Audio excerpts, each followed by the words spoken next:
Numbers. It's an intriguing book. As I've mentioned over the last couple of weeks, often a misunderstood book, yet full of adventure, and as such, one of my favorites. As is this week's Parsha. Now, as we move into it, let me ask a question. How many of you can feel good and smile today all over again over something nice someone said to you a long time ago?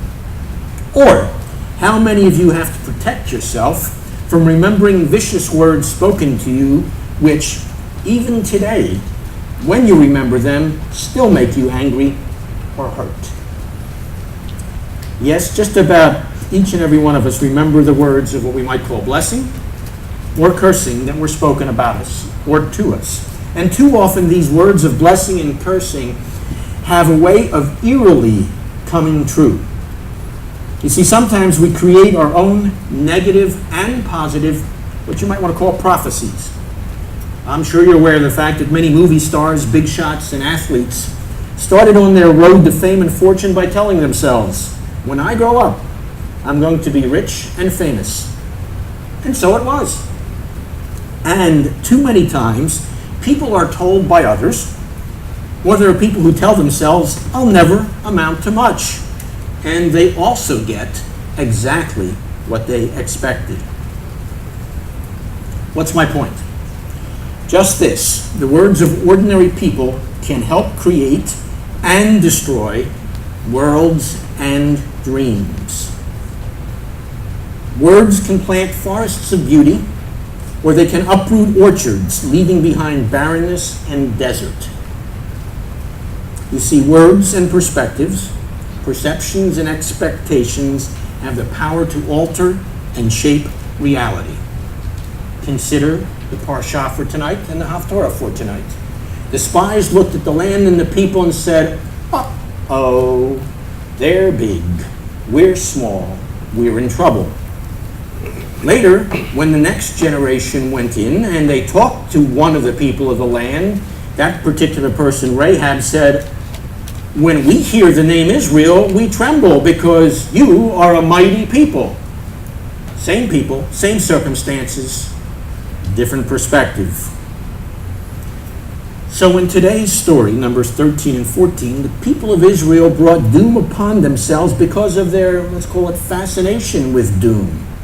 The spies were sure they were all going to be overwhelmed by the inhabitants of the land. And therefore, in their whining and complaining, the people so forgot and so alienated God that he would not go up with them against their enemies. And what was the result? The very disaster they dreaded came true. They had feared that they would die in the wilderness. And that's just what happened. Not quite in the way they thought. They dreaded being defeated by the enemy. And so they were. That entire generation died in the wilderness, with the exception of Joshua and Caleb, of whom it is written, he had a different spirit. Don't mystify this. It simply means a different perspective, a different expectation. And when he finally gets into the land 40 years later, being an 80-year-old dude, Joshua 14, he says, you know that tough country that the spies talked about? Give it to me, and just me and my family will take care of it. Period. The kvetching, the agonizing of the people, so short-circuited the power of God among them that they fell in the wilderness like trees toppled in the forest. I apologize for the mixed metaphor, but I think you get it. They sowed forest in the desert, in case you missed that. Okay. I have to tell people. They sowed complaint, they reaped catastrophe. For that entire generation, except Joshua and Caleb, the despair of the desert was their final destination. The dream had died, and so did they. In Yiddish at this point we say, nu, so. What does this have to do with us? What does this have to do with me? Simply everything. As individuals and as a congregation, we repeatedly find ourselves at a Kadesh Barnea. That's the place where all this took place. We find ourselves there with the choice confronting us of wilderness or promised land, desert or dream. And let me suggest, we are at Kadesh Barnea again tonight, at the very border of our own promised land, of God's best for us all. So, what will it be? The wilderness or the promised land? The desert or the dream? Now, note very well that the decision is always ours to make. The destiny ours to shape or to discard. The future ours to determine. The opportunity is there for us to choose or to lose today.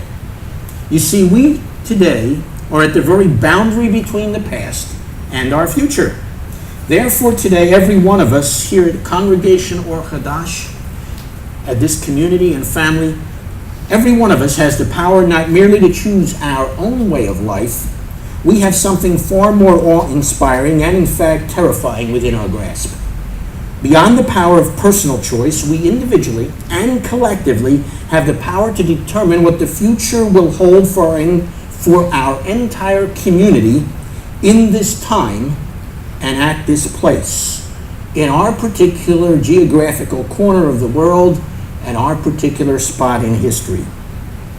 This power to determine is not due to some sort of positive confession, which is out there in some theological circles, but because either our warm and strong confidence in our God will foster the work of the Ruach Hashem, the Spirit of God among us, or our doubt and fear and cynicism will quench the Shekhinah, the very presence of God among us.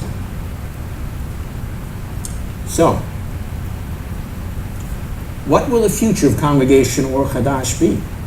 Wilderness or promised land? Desert or dream? What do you say?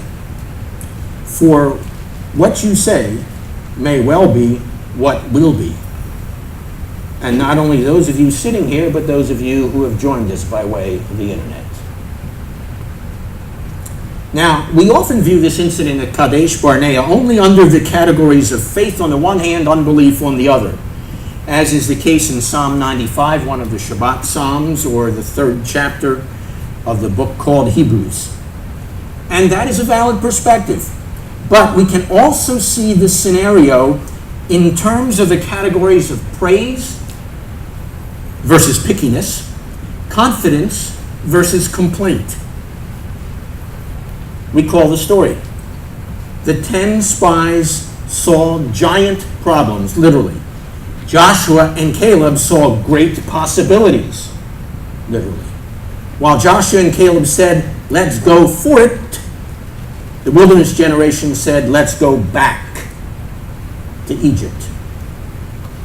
It's a matter of perspective and attitude. And it's a matter of perspective and attitude in the kinds of circumstances we often face as well.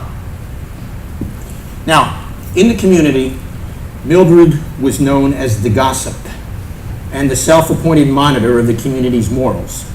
And as you might suspect, she kept sticking her nose into other people's business.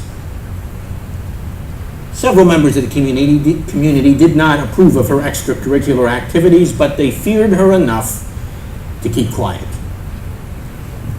One day she made a mistake, however, when she accused Frank, the new guy on the block, of being an alcoholic because she had seen his old pickup parked in front of the town's only bar one afternoon.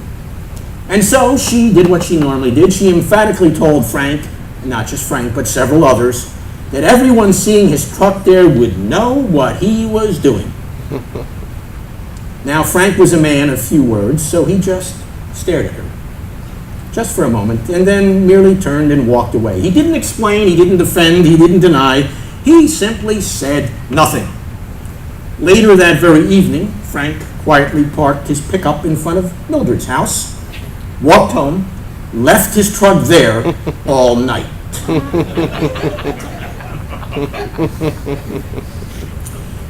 Yeah, it is truly a matter of perspective. So, what will it be for you? Praise or pickiness? Confidence or complaint? Canaan or Egypt? Wilderness or promised land? Desert or dream? Our congregational destiny is ours to delay, to discard, to decide, or to determine.